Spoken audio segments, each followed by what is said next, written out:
எப்பயுமே சப்பாத்தி செய்கிறீங்களா? அப்போ நான் சொல்கிற மாதிரி மசாலா காயின் பரோட்டா செஞ்சு பாருங்கள். டேஸ்ட்டு சும்மா அட்டகாசமாக இருக்கும். வீடியோ வந்து மறக்காமல் சேவ் பண்ணி வச்சுட்டு வீட்டில் ட்ரை பண்ணி பாருங்கள். வாங்க டக்குன்னு வீடியோக்குள்ளே போயிடலாம். இதுக்கு வந்து பார்த்திங்கன்னா ஒரு பவுலில் வந்து நான் கோதுமை மாவு எடுத்திருக்கேன். கோதுமை மாவு வந்து 1 கப்பு வந்து கோதுமை மாவு சேர்த்துக்கலாம்.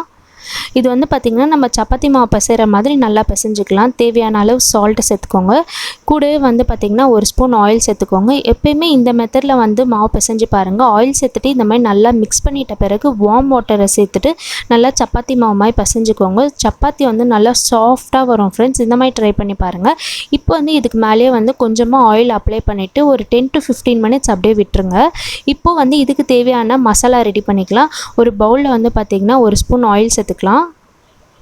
கூடவே வந்து பார்த்திங்கன்னா கொஞ்சமாக மஞ்சத்தூள், 1/4 ஸ்பூன் மிளகாய்த்தூள், 1/4 ஸ்பூன் வந்து கரம் மசாலா, 1/4 ஸ்பூன் மல்லித்தூள்.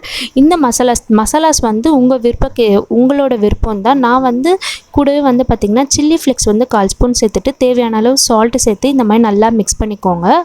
அவ்வளோதான், நம்மளுக்கான மசாலா ரெடி ஆகிடுச்சு. இப்போ வந்து சப்பாத்தியை வந்து நல்லா மெலிசாக திரட்டிக்கோங்க. பாருங்கள், இந்த மாதிரி நல்லா மெலிசாக திரட்டிக்கோங்க. இது வரைக்கும் நம்மளோட சேனலில் சப்ஸ்கிரைப் பண்ணாமல் இருந்தீங்கன்னா மறக்காமல் சப்ஸ்கிரைப் பண்ணிவிட்டு பக்கத்தில் இருக்க பெல் ஐக்கானை கிளிக் பண்ணிவிடுங்க ஃப்ரெண்ட்ஸ். உங்களோட ஒவ்வொரு சப்ஸ்கிரைபும் எனக்கு ஒரு மிகப்பெரிய மோட்டிவேஷனாக இருக்கும். பாருங்கள், நம்ம ரெடி பண்ணி வச்சுருக்க மசாலா வந்து இந்த சப்பாத்தி பேட்டரில் இந்த மாதிரி நல்லா ஈவனாக ஸ்ப்ரெட் பண்ணி விட்டுக்கலாம். இப்போ பாருங்கள், இந்த மாதிரி ஈவனாக ஸ்ப்ரெட் பண்ணிவிட்டு நல்லா இந்த மாதிரி கை வச்சு இந்த மாதிரி நல்லா ரோல் பண்ணிக்கோங்க. கடைசியாக வரும்போது நம்ம இந்த மாதிரி ரிவர்ஸில் இந்த மாதிரி ரோல் பண்ணிக்கோங்க. அவ்வளோதான். இப்போ வந்து நைஃப் வச்சு நல்லா குட்டி குட்டியாக கட் பண்ணிக்கோங்க. இந்த மாதிரி குட்டி குட்டியாக கட் பண்ணிங்கனாவே சூப்பராக இருக்கும். அவ்வளோதான். இப்போ வந்து பார்த்திங்கன்னா லைட்டாக இந்த மாதிரி அமுக்கிக்கோங்க. நம்மளோட பைட்ஸ் எல்லாமே ரெடி ஆகிடும்.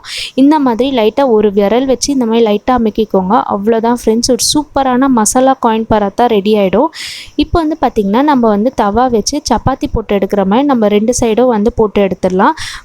தவாவில் வந்து ஆயில் அப்ளை பண்ணிவிட்டு இந்த மாதிரி 2 சைடும் நல்லா ரோஸ்ட் பண்ணி எடுத்திங்கன்னா ஒரு சூப்பரான குவிக்காக ரெடி பண்ண மசாலா காயின் பரோட்டா ரெடி ஆகிடும்.